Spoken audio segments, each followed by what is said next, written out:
सदर जमहूरिया के खुतबे की मुखालिफत में खड़ा हुआ हूं। मैं बरसर इख्तिदार जमात से जानना चाहूंगा, क्या ये सच नहीं है कि आप ही के आदाद शुमार 75वां NSSO का डेटा ये कहता है कि 25% मुस्लिम बच्चे पैसों की गुर्बत की वजह से तालीम से ड्रॉप आउट हो जाते हैं। क्या ये सच नहीं है कि 7 साल से ऊपर जो बच्चों का खवानगी का तनासुब है तमाम मज़ाहिब में सबसे कम मुसलमानों का है? क्या यह सच नहीं है कि ग्रॉस अटेंडेंस रेशियो तमाम मज़ाहिब का सबसे कम मुसलमानों का है? क्या यह सच नहीं है कि सबसे कम एनरोलमेंट जो होता है वो मुसलमानों का है? क्या यह सच नहीं है कि AISHE की रिपोर्ट यह कहती है कि हायर एजुकेशन में मुसलमान का तनासुब 5% से 4% पर आ चुका है? और यह सरकार इन तमाम आदादो शुमार को देखते हुए, इनके आदादो शुमार को सामने रखते हुए सदर जमहूरिया के खुतबे में लफ्ज अक़लियत का, माइनॉरिटी का जिक्र भी नहीं किया गया, जो भारत की आबादी का 19% का हिस्सा है।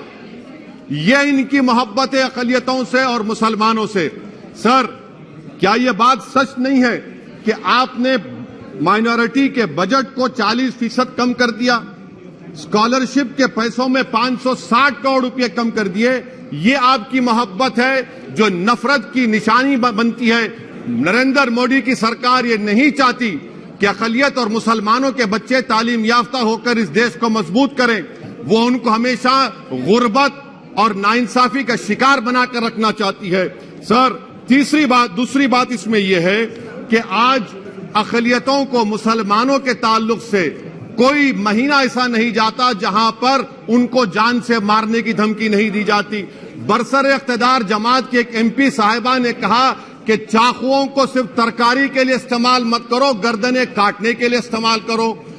बरसर इख्तिदार जमात के एक MP ने दिल्ली में कहा कि मुसलमानों का समाजी बायकॉट करो। बरसर इख्तिदार जमात ने गुलबर्गा के रेलवे स्टेशन को हरा रंग किया गया था, उसको ये कहकर तब्दील कर दिया कि मुसलमानों का रंग है। सर, मैं पूछना चाहता हूं, क्या नरेंद्र मोदी की सरकार तिरंगे के हरे रंग को निकाल देंगी? क्या हरा रंग मुसलमानों का है? क्या नरेंद्र मोदी की सरकार खरबूजे पर पाबंदी आयद कर देगी और देश की जनता से कहेगी कि नागपुर में आपके हेड ऑफिस में उगा हुआ सिर्फ संतरा खाया जाएगा? सर, नारी शक्ति की आप बात करते हैं तो बिल्किस बानो अगर मुसलमान नहीं होती तो बिल्किस बानो को इंसाफ मिल जाता। 20 साल से बिल्किस बानो लड़ रही है, मगर उसका नाम बिल्किस बानो है। आप इंसाफ नहीं करना चाहते बिल्किस बानो से। यह नारी शक्ति आपकी है। पसमानदा मुसलमान से आपकी मोहब्बत, दीजिए 1950 के प्रेसिडेंट ऑर्डर तरमीम करिए, दलित मुस्लिम का स्टेटस पसमानदा को दीजिए। आप नहीं देना चाहते। क्या मजहबी आजादी का उनको हक हासिल नहीं है?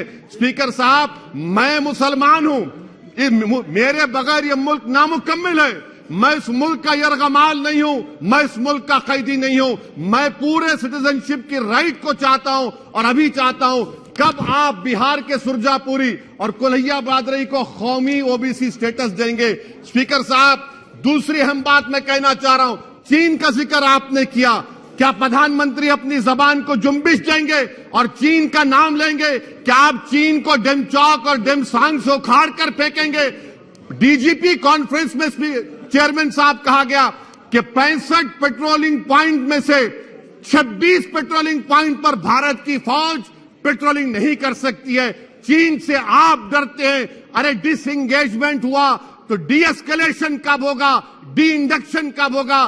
चीन से आप डरते हैं। 3 साल से चेयरमैन साहब 50,000 भारत की फौज हजारों फीट चोटियों पर बर्फ में खड़ी हुई है। देश के प्रधानमंत्री को क्या भारत की आवाम पर भरोसा नहीं है? भारत की फौज पर भरोसा नहीं है? अरे, चीन का नाम लीजिए वजीर आजम, डरिए मत चीन से।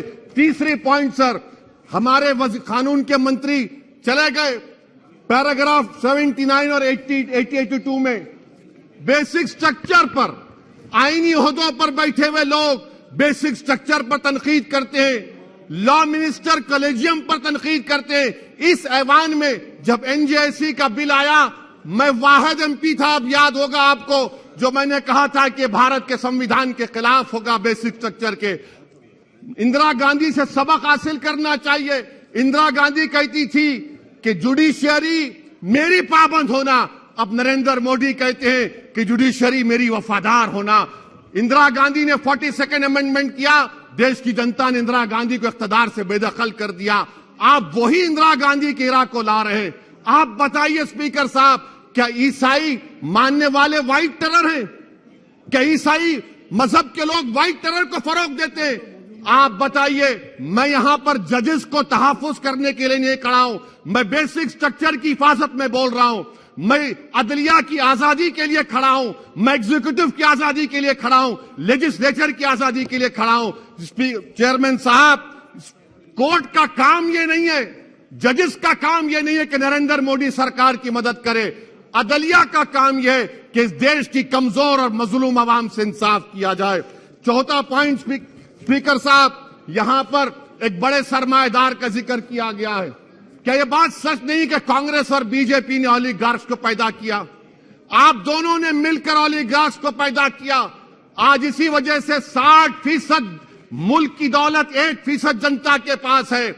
आप दोनों ने बैठकर मलाई खाई और गरीब और नौजवान पिस रहा है। अरे बताओ, ये जो 28 लोगों की लिस्ट है जो देश का पैसा खाकर भाग चुके हैं या बैठे हुए, उसमें कोई मुगलों का नाम है क्या? कोई मुगलों का नाम नहीं है, मगर आप उस पर कुछ नहीं बोलेंगे। संडेसरास कंपनी है 15,000 करोड़, नाइजीरिया और केनिया की कोर्ट में जाकर कहती है कि हम हिंदू हैं, भारत को आएंगे तो प्रोसिक्यूशन होगा। आपने कोर्ट में कुछ नहीं कहा, वहां पर एसआईटी आपने बनाई। मगर शुक्र है, मैं लाइटर वेन में कह रहा हूं कि हाइडेनबर्ग अगर यहां होता तो यूएपीए लग जाता उस पर। और सर, मैं नरेंद्र मोदी सरकार को मशवरा दे रहा हूं लाइटर वेन में कि ये अंग्रेजी का अल्फाबेट ए बड़ा अशुभ है आपके लिए। AA को आपने कहा कि बेटा फाइटर एयरक्राफ्ट बनाओ, बैंकरप्ट हो गया। अब कैपिटल A को आपने 17 इंडस्ट्री दे दिए, हम पूरे विश्व में मार्केट कैप हमारा 5वें नंबर पर आ गया। सर, देश के प्रधानमंत्री से बताना चाह रहा हूं कि वजीर दाखिला का नाम भी ए से शुरू होता है। मैं खत्म कर रहा हूं। मैं स्पीकर चेयरमैन साहब, मैं सरकार से पूछना चाह रहा हूं कि क्या जनवरी 2024 और फरवरी में क्या ये सरकार थर्मो न्यूक्लियर ब्लास्ट करने जा रही है? क्या आपने हमारे अतराफ में देख लिया कि उसके अवाक़िब और नताइज क्या निकलने वाले हैं? चेयरमैन साहब, मैं आपको बता रहा हूं कि चीन के बारे में क्या हमको बीबीसी की रिपोर्टिंग की जरूरत पड़ेगी, जिस तरह 2002 गुजरात के बारे में कहा गया।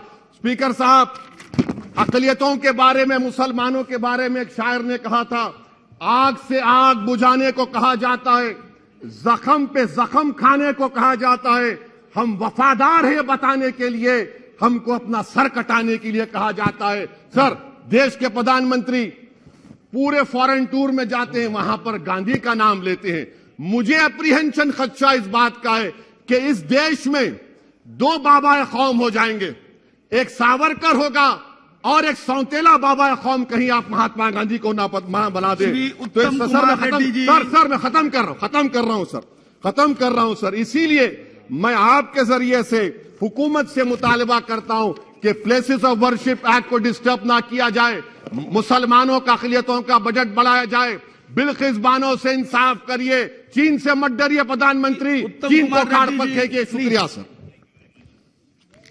सीमित समय लीजिए प्लीज सर, क्योंकि रिप्लाई भी होना आपको पता है। जी please sir, thank you for giving me an opportunity to speak on the motion of thanks for President's address.